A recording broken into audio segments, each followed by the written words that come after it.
انسان بھی تھے اور جلالی آدمی تھے. طیش میں آ گئے, غصے میں آ گئے, اور سکہو, حدیث کے الفاظ ہیں, کھینچ کر کے ایک تماچا مارا, ایک تھپڑ رسید کیا فرشتے کو کہ تم آئے ہو روح قبض کرنے کے لیے, میں ابھی اپنا مشن پورا ہی نہیں کر پایا, میں جس مشن کو لے کر کے چل رہا ہوں, جو کام کر رہا ہوں دعوت کا کام, ابھی وہ پورا ہی نہیں ہوا اور تم روح قبض کرنے کے لیے آیا ہو. نتیجے میں کیا ہوا کہ فرشتے کی آنکھ باہر نکل آئی. اب وہ فرشتہ جس کی آنکھ باہر نکل آئی تو دیکھا کہ یہ جس کی روح قبض کرنے آیا تو بڑا جلالی آدمی, یہ تو بڑا غصے والا آدمی. اب وہ فرشتہ روح قبض نہیں کیا, فرجع الی ربہ, اپنے رب کے پاس گیا شکایت لے کر کے, یا اللہ تو نے کس کے پاس بھیج دیا, جس بندے کے پاس تو نے روح قبض کرنے کے لیے بھیجا تھا وہ تو بڑا غصیلا آدمی ہے, وہ تو مرنا ہی نہیں چاہتا. ارسلتنی الی عبد لا یرید الموت, ایسے انسان کے پاس تو نے بھیج دیا کہ وہ مرنا ہی نہیں چاہتا. تو اللہ رب العالمین نے فرشتے کی آنکھ کو ٹھیک کیا اور اس کے بعد کہا کہ جاؤ اس کے پاس پھر سے جاؤ, اور جا کر کے اس سے کہو کہ یضع یدہ علی متن ثور فلہ بما غطى یدہ بکل شعرۃ سنہ. اس آدمی سے جا کر کے کہو کہ وہ اپنا ہاتھ کسی بیل کے پیٹھ پر ایسے رکھے اور اس ہاتھ کے نیچے جتنے بال آ جائیں, ظاہر سی بات ہے گائے بیل کے پیٹھ پہ آدمی کوئی ہاتھ رکھ دے تو کتنے سارے ہزاروں بال آ جائیں گے, اس کو گننا مشکل ہو جائے گا. اللہ تعالیٰ نے فرمایا کہ کہو ہاتھ رکھ کے ہاتھ کے نیچے جتنے بال آ جائیں, ایک بال کے بدلے میں 1 سال الگ سے اس کو دیا جائے گا. اگر 1000 بال آ گئے تو 1000 سال اور وہ زندہ رہے. اگر 1000 بال آ گئے, 2000 بال آ گئے ہاتھ کے نیچے تو 2000 سال اور وہ زندہ رہے. تو جب آ کر کے فرشتے نے موسیٰ علیہ السلام سے ایسا کہا تو موسیٰ علیہ السلام نے کہا کہ اے ربی ثم ماذا,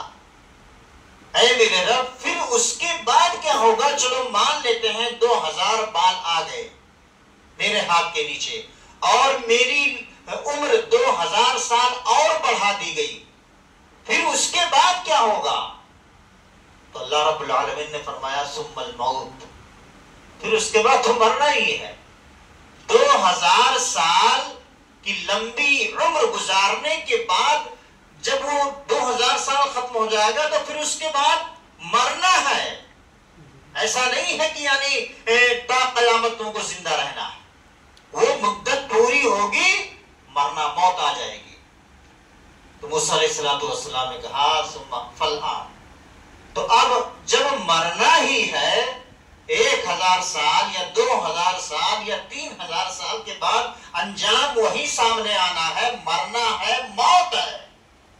تو پھر ابھی موت قبول ہے, ابھی موت منظور ہے. اس واقعے سے بھی پتا چلا کہ موت سے کوئی نہیں بچا ہے, چاہے وہ نبی رہے ہوں, اولیاء رہے ہوں, صلحاء رہے ہوں, اللہ کے راستے میں جہاد کرنے والے رہے ہوں, کوئی بھی رہا ہو, یہاں تک کہ اللہ کے رسول صلی اللہ علیہ وسلم, اگر کوئی کسی کو بچانا ہوتا تو اللہ تعالیٰ نبی کو بچاتا دنیا کے اندر, لیکن کسی کو بقا نہیں, کسی کو ہمیشگی نہیں, کوئی بچنے والا نہیں اس دنیا کے اندر. اپنی اپنی مدت پوری کر کے سب کو ایک نہ ایک دن اس دنیا سے چلا جانا ہے. ہر کوئی جو بھی اس دنیا کے اندر آیا ہے, جاندار, چاہے وہ جن ہو, انس ہو, کیڑے مکوڑے ہوں, زمین پر چلنے والے ہوں, ہواؤں میں اڑنے والے ہوں, پانی کے اندر تیرنے والے ہوں, جو بھی جاندار ہے ایک نہ ایک دن اس کو اس دنیا سے جانا ہے. میرے بھائیوں, جب یہ بات ہمیں معلوم ہو گئی قرآن و حدیث کی روشنی میں کہ مرنا ہے, مرنا ضرور ہے اور یہ حقیقت ہے, ہم اپنی آنکھوں سے دیکھتے ہیں, ہم اپنے کانوں سے سنتے ہیں, اچانک خبر کی وفات پاتے ہیں, واٹس ایپ کے ذریعے, کال کے ذریعے, اعلان کے ذریعے, خبر کے ذریعے پتہ چلتا ہے کہ ہمارا کوئی ریلیشن والا، ہمارا کوئی پہچان والا جا رہا تھا اور راستے میں اچانک ایکسیڈنٹ ہو گیا، حادثہ ہو گیا اور فوراً اس کی موت ہو گئی، اٹیک آ گیا، اس کی موت ہو گئی، علاج چل رہا تھا، زیر علاج تھا اور ہاسپٹل میں اس کی موت ہو گئی، گھر سے باہر نکلا ہی تھا کہ دروازے کے باہر موت ہو گئی۔ کتنے ایسے خبر ہم سنتے رہتے ہیں، آئے دن ہمارے کانوں تک یہ آواز اور یہ خبر پہنچتی رہتی ہے، اور کتنوں کو ہم نے اپنے کاندھوں پر اٹھا کر کے قبرستان لے جا کر کے ہم دفن کر کے آئے ہیں، جنازے کی نماز پڑھے ہیں، یہ ساری سچائیاں ہمارے سامنے ہیں، لیکن اس کے باوجود انسان سب کچھ جاننے کے باوجود انسان اپنی موت سے غافل رہتا ہے، انسان اپنی موت کو بھولا ہوا رہتا ہے۔ حالانکہ انسان کو اپنی موت کو بھولنا نہیں چاہیے۔ انسان جب موت کو بھول جائے گا تو پھر وہ دنیا کی برائیوں میں اس قدر ملوث ہو جائے گا کہ وہ دنیا ہی کو سب کچھ سمجھ بیٹھے گا، اور جب موت کو یاد کرے گا تو وہ اپنے قدم کو بچا بچا کر کے رکھے گا کہ کہیں اللہ کی نافرمانی نہ ہو جائے، کہیں ہم سے کوئی غلطی نہ ہو جائے، کوئی گناہ نہ ہو جائے۔ اسی لیے اللہ کے رسول صلی اللہ علیہ وسلم فرماتے ہیں کہ لذتوں کو ختم کرنے والی، لذتوں کو توڑ دینے والی موت کو کثرت سے یاد کیا کرو۔ اللہ کے رسول صلی اللہ علیہ وسلم سے پوچھا گیا کہ سب سے زیادہ عقل مند کون ہے؟ تو اللہ کے رسول نے فرمایا اکثرهم للموت ذکرا واحسنهم لما بعده استعدادا، یعنی جو سب سے زیادہ موت کو یاد کرنے والا ہو اور موت کے بعد شروع ہونے والی زندگی کی اچھی طریقے سے تیاری کرنے والا،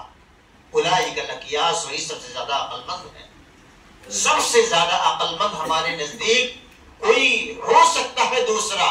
لیکن شریعت کی روشنی میں، اللہ کے رسول صلی اللہ علیہ وسلم کے زبان مبارک کے ذریعے سے اور آپ کے قول کی روشنی میں سب سے عقل مند وہی ہے کہ جو اس دنیا کے اندر جو زندگی ملی ہے، دنیا کے اندر یہ ملنے والی زندگی کے اندر، دنیا کی زندگی ختم ہونے کے بعد قبر کی زندگی شروع ہونے والی، آخرت کی زندگی شروع ہونے والی زندگی کی تیاری اسی دنیا کے اندر کر کے چلتا ہو، اپنی زندگی گزار رہا ہو، وہی سب سے زیادہ عقل مند ہے۔ محترم حاضرین، تو ہمیں اپنے اپنے گریبان میں جھانک کر کے دیکھنا ہوگا کہ ہماری زندگی کیسی گزر رہی ہے۔ موت کو یاد کرتے ہوئے ہم اپنی زندگی گزار رہے ہیں، یا موت سے غافل ہو کر کے؟ موت کو یاد کر کے اگر زندگی گزار رہا ہے کوئی انسان تو اس کی نماز کبھی نہیں چھوٹے گی، وہ فجر کے وقت کبھی نہیں سوئے گا، فجر کے وقت اس کو فکر لگی ہوگی کہ فجر کی اذان ہوئی تو فوراً بستر چھوڑ کر کے مسجد کا رخ کرے گا، موت کی یاد ہوگی اسے تو اللہ کی نافرمانی سے دور رہے گا، موت کی یاد ہوگی تو وہ گناہوں سے اپنے آپ کو بچا کر کے زندگی گزارے گا، موت کی اگر اس کو فکر ہوگی، یاد ہوگی تو وہ کسی کے ساتھ ظلم نہیں کرے گا، موت کی اسے اگر فکر ہوگی تو کسی کے ساتھ ناانصافی نہیں کرے گا، موت کی اگر یاد ہوگی اسے تو کسی کی حق تلفی نہیں کرے گا، موت کی اگر اسے یاد ہوگی تو وہ اپنے بیوی بچوں کے ساتھ ظلم نہیں کرے گا، بیوی پر ہاتھ نہیں اٹھائے گا، ماں باپ کی خدمت کرے گا اور اپنے اولاد کی صحیح تربیت کرے گا، دینی تربیت کرے گا۔ لیکن اگر موت سے غافل ہوگا تو ان ساری چیزوں سے غافل رہے گا۔ اس لیے موت کو یاد کرنا بہت ضروری ہے۔ میرے بھائیوں، پیارے نبی جناب محمد رسول اللہ صلی اللہ علیہ وسلم ایک مرتبہ صحابہ کرام کو مثال دے کر کے سمجھا رہے ہیں، مثال دے کر کے باقاعدہ جس طریقے سے ایک ٹیچر، ایک استاذ، ایک معلم بلیک بورڈ پر لکھ کر کے بچوں کو سمجھاتا ہے، اسی طریقے سے اللہ کے رسول صلی اللہ علیہ وسلم بھی ایک مرتبہ صحابہ کرام کو باقاعدہ لکھ کر کے آپ نے سمجھایا کہ موت کیا ہے، زندگی کیا ہے، زندگی کا خاتمہ کیا ہے، یہ دنیا کیا ہے، دنیا کے بعد والی زندگی کیا ہے۔ اللہ کے رسول صلی اللہ علیہ وسلم نے چوکور لکیر ایسے کھینچی، چاروں طرف سے لکیر ایسے کھینچی، اور اللہ کے رسول صلی اللہ علیہ وسلم نے اس کے بیچ